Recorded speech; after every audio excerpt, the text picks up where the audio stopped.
नारी शक्ति बंधन की शुरुआत धनबाद में भी की गई है और अभी हमारे सामने आप देख सकते हैं कि तमाम यहाँ पर भाजपा से लोग और मौजूदा धनबाद सांसद ढुल्लू महतो भी हैं। जिला परिषद से नारी शक्ति बंधन की यात्रा निकली है जो कि आगे तक जाएगी। रणधीर चौक पर हमारी मौजूदगी है। हम सीधे यहाँ पर जुड़ने का प्रयास करेंगे और जानेंगे कि आज क्या कुछ प्लान, आज क्या कार्यक्रम है आप लोगों का। नारी शक्ति बंधन अधिनियम के तहत हम लोग को ये कार्यक्रम जो करने को मिल रहा है और 33% आरक्षण जो मोदी जी द्वारा हम लोग को मिल रहा है, उसी का खुशी हम लोग जाहिर कर रहे हैं महिलाओं द्वारा।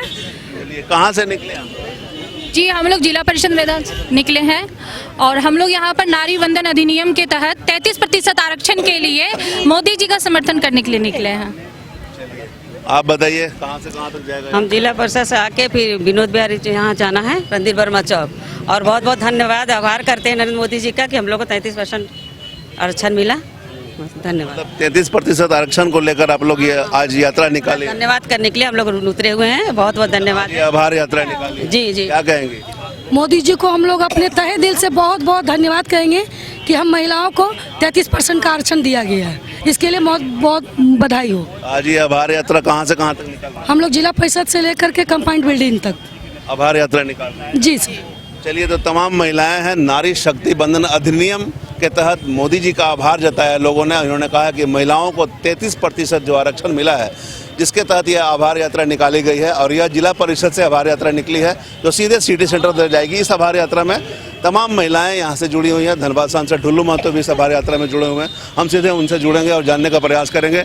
सर, आज ये नारी बंधन अधिनियम लागू हुआ है, 33% महिलाओं को आरक्षण मिला है, आप भी आभार यात्रा में शामिल हुए हैं? निश्चित तौर पर आज पूरे देश में हमारे जितने सांसद हैं सभी लोगों से एक किया गया कि नारी सशक्तिकरण को और मजबूती के साथ आगे बढ़ाने के लिए हमारे देश के यशस्वी प्रधानमंत्री नरेंद्र मोदी ने महिला बिल जो लाया है 33% आरक्षण के लिए, इसको सर्वसम्मति से सारे दल सारे पार्टियों को सहमति से ये बिल पास करना चाहिए ताकि महिलाएं अपनी बात को सशक्ति और मजबूती के साथ लोकसभा हो विधानसभा हो हर सदन में वो अपनी बात को रख सकती है और अपनी पीड़ा दर्द सुख दुख को जोरदार तरीके से मजबूती के साथ रख सकते हैं ताकि महिला हर क्षेत्र में सशक्त और मजबूती के साथ आगे बढ़ सके। आज ये जो आभार यात्रा निकला है, कहाँ से कहाँ तक का प्लान है? देखिए, हमारी तमाम हमारे महिला माँ बहन आई हुए हैं, इनसे आप इन लोगों से वक्तव्य लीजिए। आज पूरे देश आज देश के यशस्वी प्रधानमंत्री नरेंद्र मोदी जी को बधाई दे रहे हैं क्योंकि इस तरह का बिल आज़ादी के बाद पहले आया होगा, मगर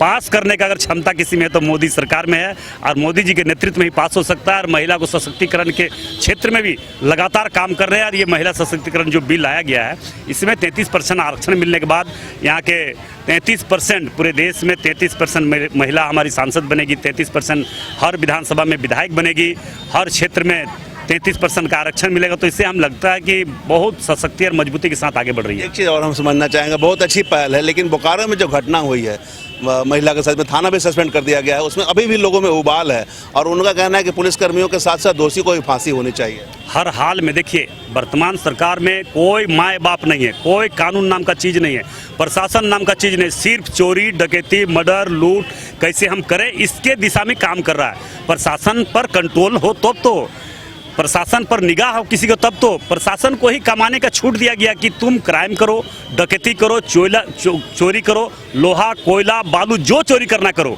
सरकार तक पैसा पहुंचनी चाहिए। और उन लोगों को जो भी एसपी डीएसपी थाना प्रभारी जिस जगह पे पोस्टिंग होता है उसको एक टास्क दिया जाता है कि इतना पैसा वहाँ से वसूली करके तुमको देना है। अब भैया उसको तो मजबूरी हो जाता है, अब सारा विधि व्यवस्था को छोड़कर वो लगते हैं अपने काम में, गाड़ी गिनने में लगते हैं। तो निश्चित तौर पर इस तरह का स्थिति आज पूरे राज्य में बना हुआ है, इसका जवाब राज्य की जनता को देनी चाहिए। और मुझे पूरा विश्वास है कि जिस तरह से राज्य सरकार के प्रति आक्रोश देश के राज्य के 3.5 करोड़ जनता का आक्रोश बढ़ता जा रहा है, आने वाला समय इसका ईंट का जवाब पत्थर से सरकार को। बीसीसीएल में भी अधिकारियों पर हमले हुए थे बाघमारा। देखिए, लगातार ये कोई माँ बाप ने कोयला चोरी के चलते किसी का भी हत्या मर्डर हो सकता है, तो मार ही हो रहा है और इस पर कुछ कार्रवाई नहीं हुआ। इसलिए कोई भी एक जगह नहीं, कई जगह बीसीसीएल पर गोली चल रहा है, जीएम पर गोली चल रहा है, सीएसए पर गोली चल रहा है, मगर कोई कानूनी कार्रवाई नहीं, क्योंकि उससे चोरी करवाना है। अगर उसको हम कानूनी कार्रवाई करके जेल भेज देंगे तो फिर चोर, बड़ा चोर लोग अगर जेल चला जाएगा तो फिर हम जवाब कैसे, हम चोरी किससे करवाएंगे। तो इसे लोगों को खोज कर चाहे कोई भी कसर किसी भी स्तर पर तुम उतरो, मगर कोयला चोरी करना है, हमें पैसा पहुंचाना है। अच्छा, बंगाल में चूंकि अब चुनाव है तो नारी शक्ति की गूंज वहाँ भी सुनाई देगी। निश्चित तौर पर वहाँ की देखिए, अभी पूरी बंगाल की हमारी जितनी खास करके महिला माँ बहन हैं, उन लोगों ने तय कर लिया है कि मोदी जी को वहाँ पे भाषण को सुनने के लिए लाखों लाख के संख्या में वहाँ पे पहुँचते हैं और उनकी बातों को सुनते हैं, क्योंकि लगातार हमें लगता है मोदी जी प्रधानमंत्री बनने के बाद 100 से ज़्यादा योजना धरातल पर उतारने का काम किया। खास करके महिलाओं के क्षेत्र में, हमारी माँ बहनों के क्षेत्र में, उनको उत्थान कैसे, वो आगे कैसे बढ़े, राजनीतिक क्षेत्र में आगे कैसे बढ़े, वो सशक्त कैसे हो, मजबूत कैसे हो, शिक्षा क्षेत्र में कैसे आगे बढ़े, हर क्षेत्र के लिए महिलाओं के लिए खास करके विशेष रूप से मोदी जी के विजन में है और मोदी जी काम कर रहे हैं। और इसका परिणाम बंगाल में आपको देखने को मिलेगा। बंगाल के लोग तरस थे। बंगाल अगर इस बार हम लोग अगर जीत गए, जितना तय है, अगर नहीं जीतते तो वो पाकिस्तान बन जाएगा।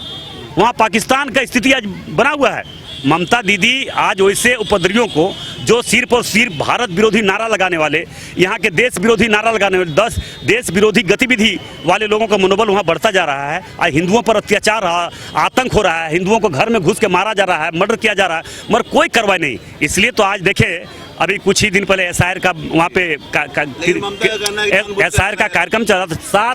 7 जजों को बंधक बना के रखा गया था। ये कानून व्यवस्था है? वहाँ पे तो राष्ट्रपति शासन लागू करके वहाँ पे चुनाव होनी चाहिए।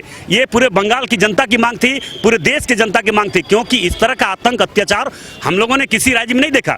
मगर बंगाल का स्थिति देख रहे हैं। मैं बंगाल के तमाम देवतुल्य जनता से आग्रह निवेदन करना चाहेंगे, इस चुनाव में अपना एक वोट बंगाल को बचाने के लिए भारतीय जनता पार्टी के पक्ष में देनी चाहिए और भारतीय जनता पार्टी के मजबूती के साथ वहां आगे बढ़े, तभी बंगाल हम बचा सकते हैं। नहीं तो बंगाल में असामाजिक तत्वों, बांग्लादेश या जैसे दूसरे प्रदेश से जो असामाजिक तत्व, जो भारत विरोधी लोग हैं, वैसे लोगों का संख्या वहां बढ़ता जा रहा है। इसलिए हम आग्रह करना चाहेंगे फिर से बंगाल के देवतुल्य जनता से कि आप अपना एक वोट भारतीय जनता पार्टी के पक्ष में दें और बंगाल को सुरक्षित करने का काम करें। ममता का कहना कि एसआईआर का प्रक्रिया जान के किया गया ताकि वोटरों को अलग किया जा सके। देखिए, ममता दी तो जान रही है ना, एसआईआर होगा और बांग्लादेशी यहाँ से पलायन हो जाएंगे तो हम चुनाव हारना ही है। उसको डर घुस गया, डर उनका बैठ गया है। अरे दीदी, निडर होकर लड़िए और बंगाल की जनता के लिए काम करना चाहिए, ना कि मुर्शिदाबाद और बंगाल के लोग, मतलब आपका बांग्लादेश के लोगों के लिए काम करना चाहिए, घुसपैठियों के लिए काम करना चाहिए, उग्रवादियों के लिए काम करना चाहिए, गलत लोगों के लिए काम करना चाहिए, बंगाल विरोधी लोगों के लिए काम करना चाहिए, बंगाल में जो घर घर में घुस के मारा जा रहा है उसके लिए काम करना चाहिए। दीदी को सोचनी चाहिए, मगर दीदी सोची नहीं। इसका परिणाम इस चुनाव में पूरे बंगाल की जनता ने तय कर चुका है कि भारतीय जनता पार्टी की सरकार बनाने जा रही है। अब आप लगातार पहल कर रहे हैं, कई तरह की योजना भी आप ला रहे हैं, महिलाओं के लिए भी आप काम कर रहे हैं। बेहतर और करने का क्या आपका प्लान रहेगा? मैंने तो बोल दिया कि लगातार 2 वर्षों के दरमियान धनबाद के देवतुल्य जनता ने जब से हमें अपना आशीर्वाद रूपी वोट देकर इस क्षेत्र के एक सांसद के रूप में चुना है, इस क्षेत्र को प्रतिनिधित्व करने का मुझे सौभाग्य भी है और मौका भी दिया है। मैं विश्वास दिलाता हूं कि मैं प्रभु श्री राम जी का भक्त हूं। कभी भी मैं जनता के साथ धोखा किया नहीं, किसी के साथ मैं धोखा किया है। सिर्फ और सिर्फ विकास का मैं बात करता हूं और विकास को मैं आगे बढ़ाने का प्रयास करूंगा। धनबाद के देवतुल्य जनता जो भी निर्देश देगा, ये काम कराना, उस काम कराना जिम्मेवारी मेरा है, क्योंकि धनबाद औद्योगिक क्षेत्र है, धनबाद कोयला क्षेत्र, कोयला का राजधानी, पूरा देश के कोयला का राजधानी है। यहाँ पे लाखों लाख टन प्रत्येक दिन यहाँ से कोयला आवागमन होता है, तो यहाँ पे विकास तो होना ही चाहिए।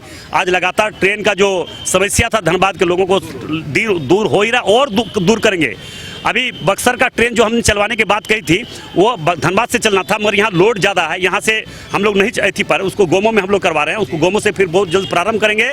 और आपका गोविंदपुर में फ्लाईओवर लगभग बहुत स्पीड से चल रहा है, निरसा में गोविंद फ्लाईओवर चल रहा है, आपका मटकुरिया से विनोद बिहारी महतो चौक तक जो फ्लाईओवर बन रहा है वो भी बहुत स्पीडों से चल रहा है। धनबाद को रिंग रोड बनाने का प्रयास कर रहे हैं, मगर भाजपा विरोधी लोग, विकास विरोधी लोग लगातार हम पर हमला किया जा रहा है, मगर वैसे हमला से डरने वाले नहीं है। सिर्फ विकास का बात, अगर हिम्मत है तो विकास का बात करे। ढुल्लू मत तो ये कर दिया, ढुल्लू मत तो वो कर दिया, वैसे गुंडे लोग कभी चाहता ही नहीं है कि धनबाद में विकास हो, धनबाद में हवाई अड्डा बने, धनबाद में स्टेडियम बने, धनबाद में एयरपोर्ट बने, धनबाद रिंग रोड बने। वो ऐसे विरोधी लोग चाहता ही नहीं है, इसलिए धनबाद का विकास का बात करता ही नहीं है। मगर हम लोग ऐसा बात करेंगे नहीं, सिर्फ विकास का बात करेंगे।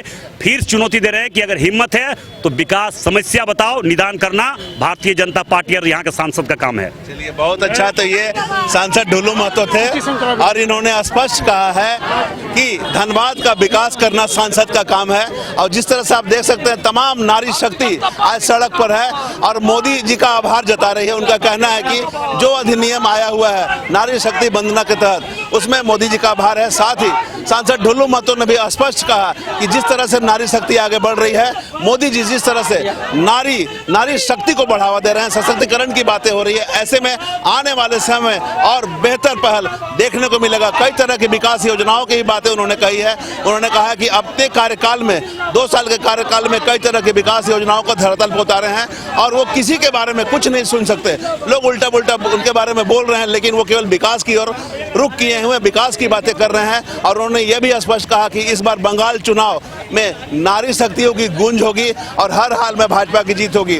बहरहाल देखना होगा बंगाल चुनाव के नतीजे क्या होते हैं, लेकिन जिस तरह से तमाम नारी शक्ति को इज्जत और सम्मान मिल रहा है और केंद्र का नेतृत्व में नारी शक्ति की कूच हो रही है, ऐसे में आने वाले समय में नारी शक्ति को बढ़ावा देने के लिए किस प्रकार की पहल की जाती है।